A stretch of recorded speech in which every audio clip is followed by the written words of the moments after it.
क्या ज़िंदगी मिली है, यह भी कोई ज़िंदगी है। हर परेशानियाँ मेरे सर ही क्यों आती हैं, हर दुख मुझे ही क्यों घेर लेते हैं, हर झंझट मेरे ऊपर ही क्यों आती है। इन बातों से हताश निराश एक व्यक्ति का सवाल था ऊपर वाले से। नमस्कार दोस्तों, जीएस इंस्पायर्ड में आपका दिल से स्वागत है।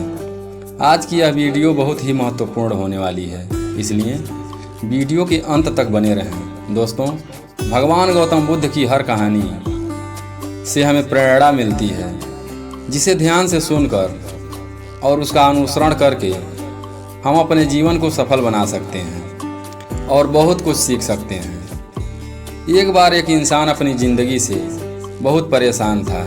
वह हर समय अपने आप को कोसता रहता था कि क्या ज़िंदगी मिली है मुझे, जीवन की हर परेशानी मेरे सर पर ही क्यों आती है, हर दुख मुझे ही आकर घेर लेता है, हर झंझट मेरे ही ऊपर क्यों आती है।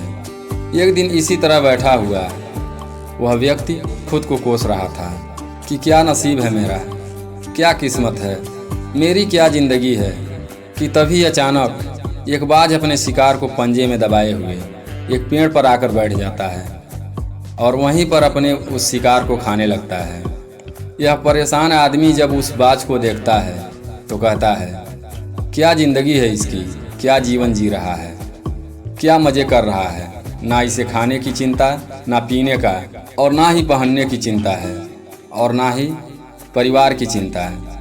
आराम से शिकार करता है और मस्त खुली हवाओं में कभी इधर तो कभी उधर घूमता रहता है। सारे दिन आसमान में उड़ता रहता है।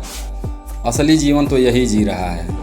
फिर वह आसमान की तरफ देखकर जोर जोर से चिल्लाता है, काश मैं भी एक बाज होता तो मुझे भी कोई दुख ना होता, मुझे भी कोई परेशानी नहीं होती, काश मैं एक बाज होता।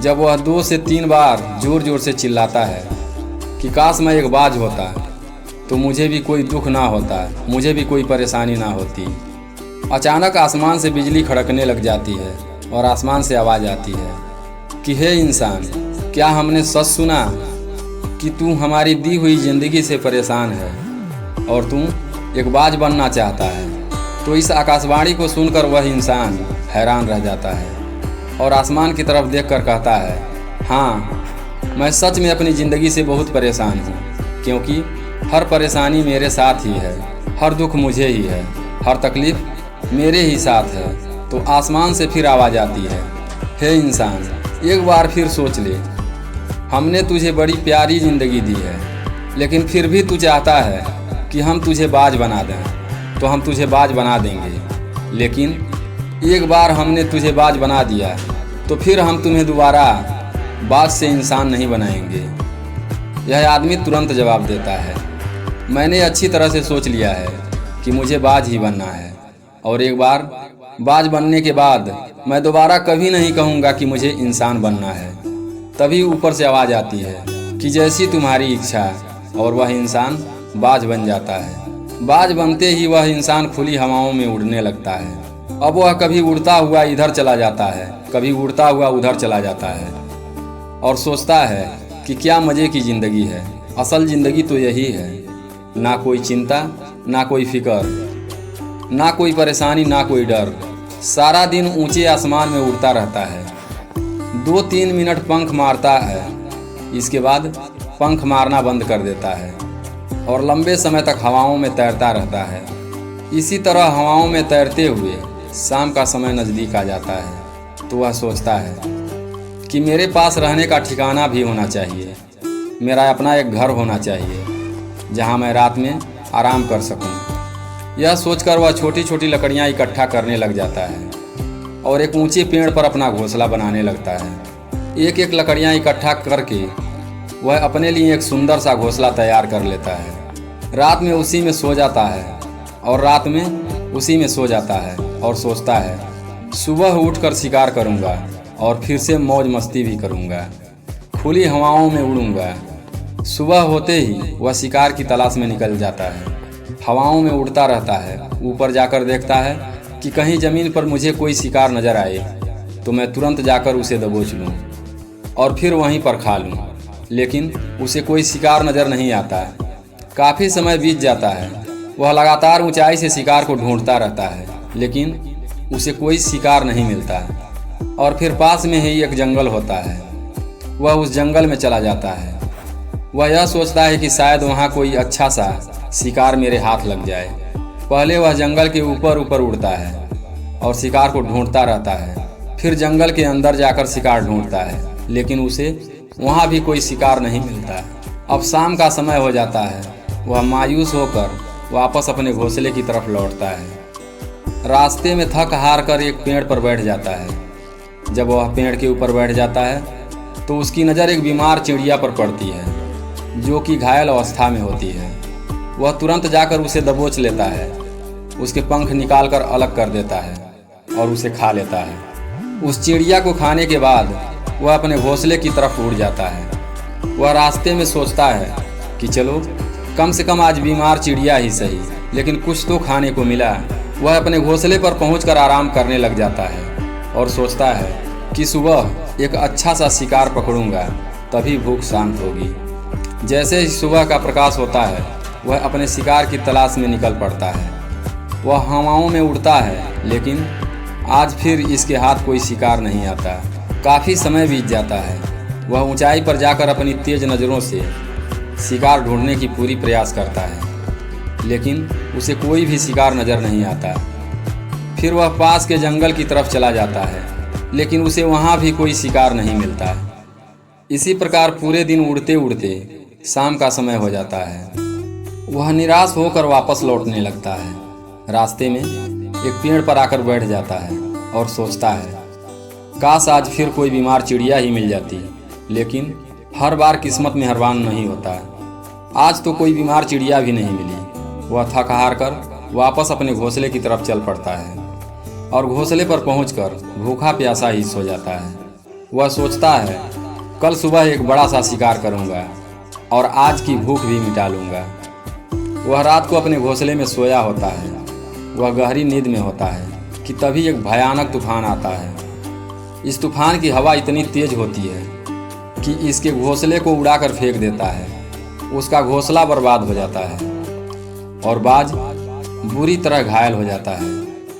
तूफान के रुकने के बाद बारिश शुरू हो जाती है और तेज बारिश होती रहती है, पर बाज किसी तरह से पेड़ों के नीचे छुपकर बैठा रहता है। बड़ी मुश्किल से उसकी रात कटती है। जब सुबह होती है तो बारिश रुक जाती है। बारिश के रुकते ही चारों तरफ खुशियाँ छा जाती हैं, चारों तरफ हरियाली छा जाती है। नदियाँ और झरने तेज़ी से बहने लगते हैं। सब कुछ फिर पहले जैसा हो जाता है, लेकिन यह बाज अब पहले जैसा नहीं रहा। इसका पाँव बुरी तरह से घायल हो चुका था। इसके पंजे में बहुत ज़्यादा चोट लगी थी। इसका पंजा बुरी तरह घायल हो चुका था और यह जो बाज का पंजा होता है, बाज के लिए सबसे ज़रूरी होता है, क्योंकि बाज अपने पंजों से ही अपने शिकार को पकड़ता है और फिर अपनी चोंच के माध्यम से नोच नोच कर खा जाता है। लेकिन अब इस बाज का पंजा बुरी तरह से घायल हो चुका था। वह पिछले 2 दिनों से भूखा भी था। वह शिकार की खोज में थोड़ा उड़ता है कि शायद फिर कहीं कोई बीमार चिड़िया ही मिल जाए, लेकिन कहाँ बार बार कोई बीमार चिड़िया मिलने वाली थी। वह कुछ देर तक उड़ता है, लेकिन फिर भूख और दर्द के मारे थक हार कर किसी पेड़ पर आकर बैठ जाता है। वह पेड़ पर आकर बैठ तो जाता है, लेकिन उसे पता नहीं था कि यहाँ एक और मुसीबत उसका इंतज़ार कर रही थी। वह मुसीबत यह थी, वहाँ पर 20-25 कौवों का झुंड मिलकर उस बाज को परेशान करने लग जाते हैं। इसके ऊपर आकर उसके घाव में चोंच मारने लग जाते हैं। उन्हें भी पता चल जाता है कि यह बाज घायल है और भूख की वजह से कमज़ोर भी। यह बाज उनसे बचने के लिए थोड़ा सा उड़ता है और फिर थोड़ी दूर पर जाकर बैठ जाता है। उनसे पीछा छुड़ाने का प्रयास करता है, लेकिन वह फिर उसके पीछे आ जाते हैं। लेकिन सारे कौवे फिर उसके पीछे आ जाते हैं। वह फिर उड़ता है, थोड़ी दूर चला जाता है, लेकिन कौवों का समूह उसका पीछा नहीं छोड़ता है और बार बार इसके पास आकर इसे परेशान करते रहते हैं। कौवे अक्सर हर बाज के साथ ऐसा ही करते हैं, लेकिन फिर बाज भी उनके साथ एक खेल खेलता है। जब कौवों का झुंड बाज को परेशान करते हैं और उनका पीछा नहीं छोड़ते, तो वह बाज हवाओं में सीधी उड़ान भरने लग जाता है और तेजी से सीधा ऊपर की ओर उड़ने लगता है। कौवे भी उसके पीछे होते हैं, लेकिन कुछ देर तक उड़ने के बाद कौवे ऐसी ऊंचाई पर पहुंच जाते हैं जहां पर उन्हें ठीक से ऑक्सीजन मिलना बंद हो जाता है। उनका दम घुटने लग जाता है, उनकी सांसें रुकने लगती हैं। फिर वे वहां से और ऊपर नहीं जा पाते, क्योंकि बाज तो बादलों के ऊपर भी उड़ सकता है, इसलिए वह ऊपर चला जाता है और कौवे वहां से ऊपर नहीं जा पाते और वहां से नीचे आने लगते हैं। तो इसी तरीके से बाज अपना पीछा उनसे छुड़ा लेता है। लेकिन ऐसा करने के लिए, इतनी उड़ान भरने के लिए इस बाज के पास उतनी ताकत नहीं थी, क्योंकि वह भूखा भी था और घायल भी। यह बाज उड़ता और थोड़ी ही दूर जाकर बैठ जाता। कौवे फिर उसे परेशान करने लगते। इस तरह भूखे और घायल अवस्था में एक दिन गुजर जाता है, फिर दूसरा दिन भी गुजर जाता है और इसी तरह तीसरा दिन भी गुजर जाता है। लेकिन इस बाज की हालत में कोई सुधार नहीं हो रहा था। इसकी हालत बद से बदतर होती जा रही थी। चौथे दिन यह बिल्कुल खत्म होने पर आ जाता है। इसके अंदर बिल्कुल ताकत नहीं रह जाती। इसका शरीर इसका साथ छोड़ने लगता है। तो यह किसी तरह से उड़कर पास ही में इंसानों के एक हॉस्पिटल की छत पर आकर बैठ जाता है और वहां से आने जाने वाले मरीजों को देखता है और अपने आप से कहता है कि काश मैं आज एक इंसान होता तो ऐसे छोटे मोटे जख्मों का इलाज करवा लेता है, या किसी को बता देता है कि मैं भूखा हूँ, परेशान हूँ, मेरे साथ यह परेशानी है। लेकिन आज मैं एक ऐसा बेजुबान परिंदा हूँ जो किसी से कुछ भी नहीं कह सकता, किसी को अपना दुख नहीं बता सकता, किसी से कोई मदद नहीं मांग सकता। यही बात सोच सोच कर वह उसी छत पर अपना दम तोड़ देता है।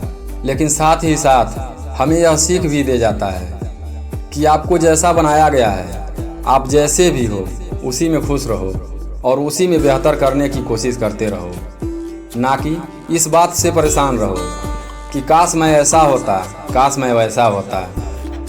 आपको जैसा भी बनाया गया है, आप उसी में अपना सर्वश्रेष्ठ करने का प्रयास करते रहो। दोस्तों, यह कहानी तो काल्पनिक है, लेकिन हमें जीवन का एक बहुत ही महत्वपूर्ण सीख सिखाती है कि हम जैसे भी हैं अच्छे हैं। इसलिए कभी भी अपने आप को कोसना नहीं चाहिए।